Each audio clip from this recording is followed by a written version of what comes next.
What's up, y'all? Welcome to another episode. Now, I left out a very important part about what happened when we were in the hole in high desert. This is important. You have to follow me. In 2005, in high desert, in the hole, we all went on a hunger strike.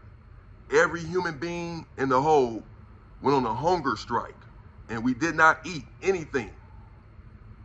This sends a message to Sacramento.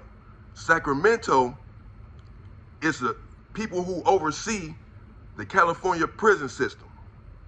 And so you'll often hear people say, man, I'm gonna send it to Sacramento, man. I'm gonna let Sacramento deal with it, whatever, because they oversee the prisons. And if everyone is not eating, for whatever reason, Sacramento has to investigate and find out how come everyone is refusing to eat the food. The reason we went on a hunger strike is because the people in the back, now the SHU, oftentimes people in prison refer to it as the back. Man, we got to get the homies from out in the back. The homies in the back. We call it the back because it's like the back of the world, the back of no man's land. So it's in the back. That's the SHU. The Southsiders call the head people from the Mexican Mafia big homies. So you'll often hear the Southsiders say, the big homie said this, the big homie said that. I like that. They're showing respect to their people. And so the big homies in the back in 2005, they wanted out because at this time, they had been putting people in the SHU program literally for 20 years, 15 years, 10 years. There were people in the Pelican Bay SHU for 20 years. Corcoran SHU, as I said, Charles Manson was there for 40 years. But they were not going to release him.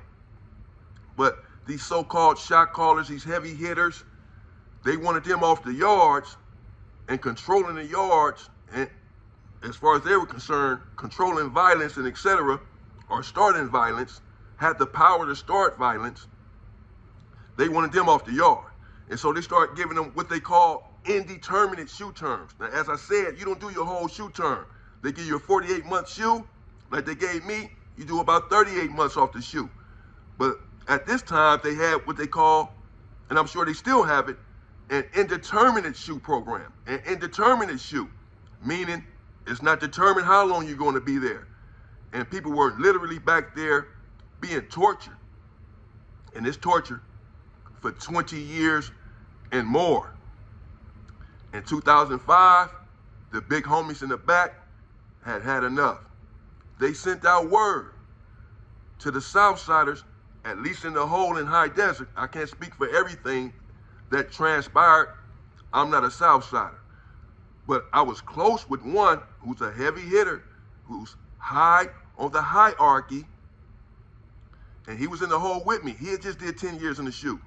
I will not reveal his name, but he told me the big homies in the back, they're fed up and they had enough. And they just sent word for the homies to go on a hunger strike out here to cause attention to the fact that they keep giving them indeterminate SHUs and sticking them back there in the back for 20 years. They want to come from out of the SHU and they want out now. They've had enough.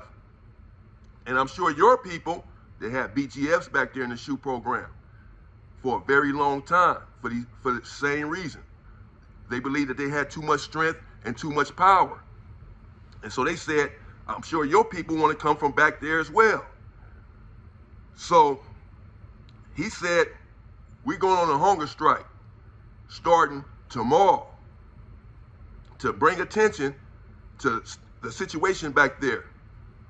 Also, the big homies also told us, he said, that if they don't adhere to the hunger strike and things don't change, another directive is imminent, is forthcoming.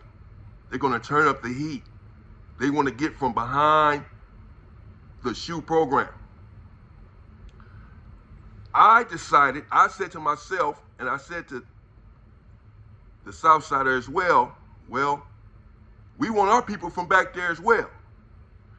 We don't want for you guys to have to do all of the work, because what's going to happen is, if this works, they're going to release everyone from the SHU program that they have back there for a very long time. Everyone.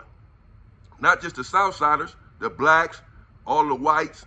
Everyone is going to leave from back there that's been back there stuck for many years. All of these people with all of this power, they're going to be back on the main line. This is what the police are in fear of. But not just the Southsiders are going to come out. So I didn't feel like it was fair for only the Southsiders to go on a hunger strike when, if it works, the blacks that's back there in the SHU program are going to be released to the main line as well. But they did all of the work. And I can hear them saying, oh man, we did everything. We did that. Y'all didn't do nothing. I didn't want that. I wanted my people to stand up as well and be strong. So I told him from the beginning, we're going to join the hunger strike. We want our people from back there as well. We're all going to go on a hunger strike. Man, we went on a hunger strike in 2005 in High Desert and the Hole to get these guys, the big homies, and our big homies from the back, from the SHU. I didn't eat for 7 days. Can you believe it? Me. I didn't eat for 7 days. I didn't eat nothing for 7 days. And I told the blacks to stay strong. I felt like the hunger strike would get us some respect from everyone. It would build our inner strength and build our discipline. On the 8th day, I did break down and ate a little pack of peanut butter and an apple. They know if you're eating because they weigh you every day. And if you gain 1 inch of a pound, they're going to say, man, you've been eating. You're no longer on the hunger strike. So I didn't eat anything for 7 days. On the 8th day, I ate a pack of peanut butter, man. I did it. All right, I did. I broke down. But for 7 days, I did not. These guys wanted to come from out of the SHU program, and I wanted my people out as well. And so we joined the protest.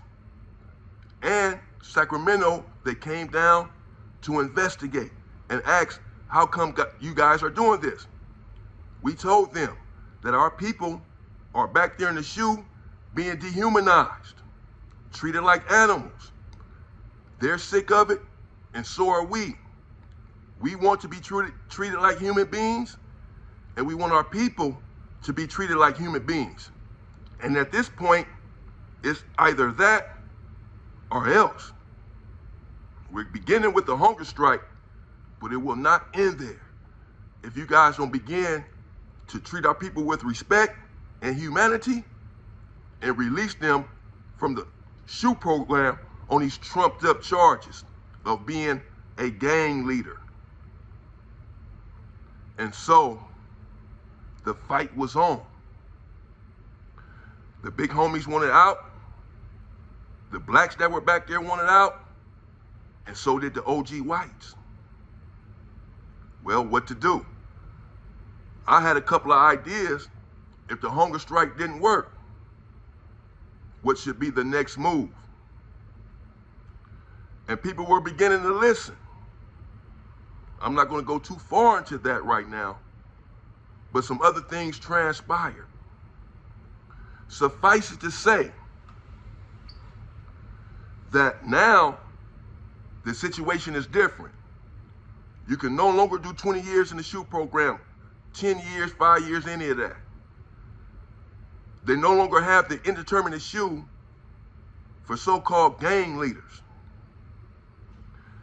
They started to release them back to the main line with the caveat, with the warning that if the violence begins to erupt on the main lines, with you guys being released back, we will put you back in the SHU. And so they came to the main lines essentially with the message to keep everything calm. And when you keep things calm on a yard, they make money anyway. I'll explain that later. So oftentimes, they want to keep things calm. And for those who believe, because I've heard it in the comments, just a couple of people, and I'm not going to be responding to the comments ever, except the positive ones, the people who want information and have a question. But I'm going to respond to this one time and one time only. And that's because some of these people have a lot of nerve. They're commenting saying, oh, now you go to prison, or you people go to prison, and now you want to follow the rules and you want to follow protocols when you should have just followed the rules in society. And I say to them that you are the same people who have violated every rule and every law known to man in this country, and the moral law, the law of humanity. You have somehow mustered up the gall, the audacity, and unmitigated gall to point your blood-soaked finger at me and my people, your hand dripping with blood, the blood of my people, and you're pointing that same blood-soaked hand, blood-soaked finger at me and my people. There are reasons that people do the things that they do, but the people that are behind the wall are still human. And you, if you do not benefit from the degradation of my people, if you're not directly the cause of it, you benefit from it. You benefit from the sins of your father. You benefit from the past today. You benefit from slavery today. People said that I was blaming, victim blaming, pointing the finger at the system. Well, the system is venal. The system is corrupt. These are the facts. And how you have mustered up the temerity is astounding to me. The temerity that it takes after the crimes you have committed, crimes against humanity. You are not in any moral position to point your finger at me or my people and about the things that we've done in this country, when the water in every beach in this country floats with the blood of my people. The nerve, the gall, you human flesh mongers, you merchants of death, pointing your blood-soaked finger at me. I don't apologize to you for what I did. I do apologize to the victim of my crimes. That's who I owe the apology to. To society, I paid my debt. I can't say that for America. America still hasn't paid its debt. Hell, America hasn't even apologized correctly, thoroughly, honestly for slavery. At least I apologize for my indiscretions. At least I'm man enough to apologize and admit when I'm wrong. Here it is, you're clearly wrong for the crimes you've committed against untold millions and have yet to apologize. You don't have the guts to stand up, the fortitude to admit your faults and apologize.